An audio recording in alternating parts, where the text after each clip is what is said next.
Central Asia fan, ta'lim, madaniyat va biznesda internet va axborot kutubxona resurslari 18 xalqaro konferensiyasi Farg'onada bo'lib o'tmoqda. Ushbu konferensiyada dunyoning 30 ga yaqin mamlakatlaridan ekspertlar onlayn va offlayn tarzda hamda 500 ga yaqin mutaxassislar esa bevosita ishtirok etishmoqda.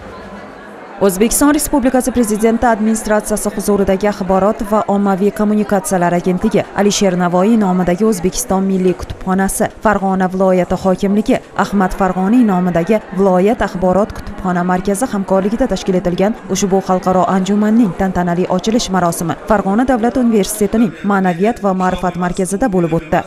Unda Buyuk Britaniya, Bolgariya, Belorussiya, Germaniya, Fransiya, Omon Sultonligi, Rossiya Federatsiyasi, Malayziya kabi davlatlardan mutaxassis va ekspertlar, yurtimizning barcha hududlaridan kutubxonachilar, arxivarius va muzey xodimlari, axborot kommunikatsiya texnologiyalari bo'yicha mutaxassislar ishtirok etdilar. Viloyat hokimi Xayrullo Bozorov konferensiya ishtirokchilarini nufuzli anjuman bilan qutlab, samimiy tilaklarini bildirdi. Prezidentimiz Shavkat Mirziyoyev tashabbusi bilan mamlakatimizda kitobxonlikni targ'ib qilish, kitobxonlik madaniyatini oshirishga muhim e'tibor qaratilayotgani, buning samarasida kitobxonlar safi kengayib borayotgani qayd etildi. Bu kabi ezgu sa'y-harakatlarda axborot kutubxona markazlarining, ularda mehnat qilayotgan xodimlarning katta xizmati borligi e'tirof qilindi. Xalqaro konferensiyani o'tkazilishiga Farg'ona viloyati ham bejizga tanlanmadi. Farg'ona viloyatida aynan kitobxonlar, kitobsevarlar boshqa hududlarga ham tarqalishini biz xohlaymiz. Farg'ona viloyati haqiqatda boshqa viloyatlarga qaraganda o'zgacha kitobsevarligini isbotlashdi. Soha vakillarini o'z ustida ishlashi, soha vakillarini amalga oshirayotgan, oldiga qo'ygan maqsadlariga erishishda bo'layotgan barcha yangiliklarga erishishda har bir konferensiya o'tgandan keyin yakuniy hujjat shakllanganida bu yuzaga keladi. Biz albatta bu yilgi konferensiyada o'tgan yilgi yakuniy xulosa qilingan hujjatdan kelib chiqqanmiz. Buni yaqqol misoli sifatida aytmoqchiman. 4 ta sho'bada ish olib borgan bo'lsa konferensiya, bu yil 6 ta sho'bada ish olib boryapti.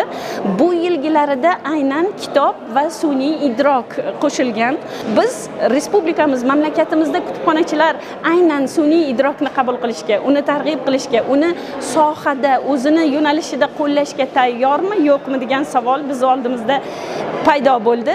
Aynan mana shu savollarga javob topish uchun bugungi konferensiya o'z ishini olib boryapti.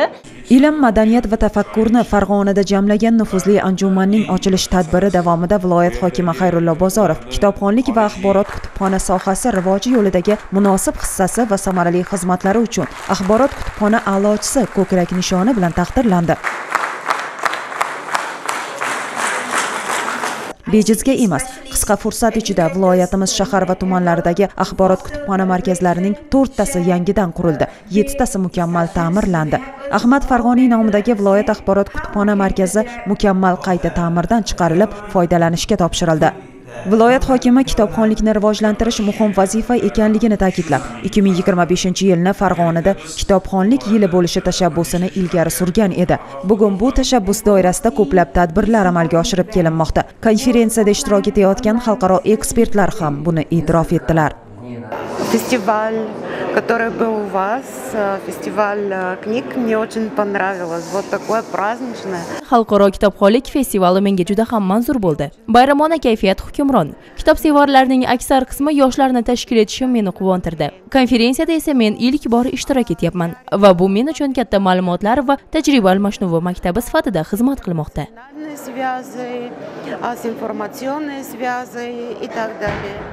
Axborotlashtirish va kutubxonachilik yo'nalishida fan, ta'lim, madaniyat va biznes sohalarini rivojlantirishda internet va elektron axborot resurslarini o'rni, ulardan foydalanish orqali aholiga axborot kutubxona xizmati ko'rsatishni takomillashtirish, innovatsion uslub va texnologiyalar bo'yicha fikrlar almashish, kutubxona muassasalari bilan samarali hamkorlikni yo'lga qo'yish kabi maqsadlar konferensiyada ilgari surildi. Bu mening O'zbekiston va Farg'onaga ilk bor tashrifim. Shu bilan birga xalqaro konferensiyada ham ilk bor ishtirok etyapman. Mening taassurotlarim juda katta. Har bir ma'ruzadan o'z yo'nalishim uchun muhim bo'lgan ma'lumotlarni olyapman. O'zim ham axborot texnologiyalari davrida mutolaa madaniyatini rivojlantirishning dolzarb masalalari yo'nalishida ma'ruza qildim. O'ylaymanki, bu ham sohadagi mutaxassislar uchun foydali bo'ladi. Xalqaro konferensiyada axborot texnologiyalari davrida mutolaa madaniyatini rivojlantirishning dolzarb masalalari, kitoblar va sun'iy intellekt, akademik kutubxonalarda rejalashtirish va qaror qabul qilishda sun'iy intellektning roli, milliy kutubxonadan mahalla kutubxonasigacha rivojlanish strategiyasi kabi mavzulardagi ma'ruzalar tinglandi. E'tiborlisi, bugun dunyoda bir-biridan o'zgacha kutubxonalar mavjud. Masalan, Rossiyaning Sankt-Peterburg shahridagi kutubxonalardan biriga kirib, birorta ham kitobni topmaysiz. Bugungi rivojlanishdan kelib chiqib, uning fondidagi adabiyotlar faqat elektron shaklda. Это наша третья национальная библиотека Российской Федерации. Bu Rossiya Federatsiyasining 3-milliy kutubxonasi. Uning o'ziga xosligi to'liq raqamlashtirilganligida, ya'ni uning fondida bosma nashr etilgan kitoblar yo'q. Kutubxonaning internetdagi rasmiy sahifasi mavjud. Unga kirib, kitoblar, fotosuratlar, arxiv hujjatlari bilan dunyoning qay bir burchagida bo'lishingizdan qat'iy nazar tanishish imkoniyati mavjud. Пользователям из любой точки мира. Хочу сказать, что всегда уезжаю с новыми идеями, яркими впечатлениями и, конечно, всегда благодарен гостеприимству. Har safar ushbu xalqaro konferensiyadan yangi g'oyalar, yorqin taassurotlar bilan qaytaman. Ayniqsa mehmondo'stlik uchun alohida tashakkur izhor qilishim lozim. Xalqaro ekspertlar qatnashayotgan ushbu konferensiya ishtirokchilar uchun mulohazalar maydoni sifatida xizmat qiladi. Ya'ni sohadagi muammolarni muhokama qilish, yechimlari bo'yicha takliflarni o'rganish hamda albatta o'zimiz bilan yangi g'oyalarni olib ketish va amaliyotga tatbiq etish imkoniyatini bermoqda. Bugun ham qiziqarli ma'ruzalarni tinglayapmiz. Ishonamizki, barcha hamkasblarimiz uchun ham foydali bo'ladi. И тоже стараемся поделиться своим опытом, который, мы надеемся, будет полезен нашим коллегам.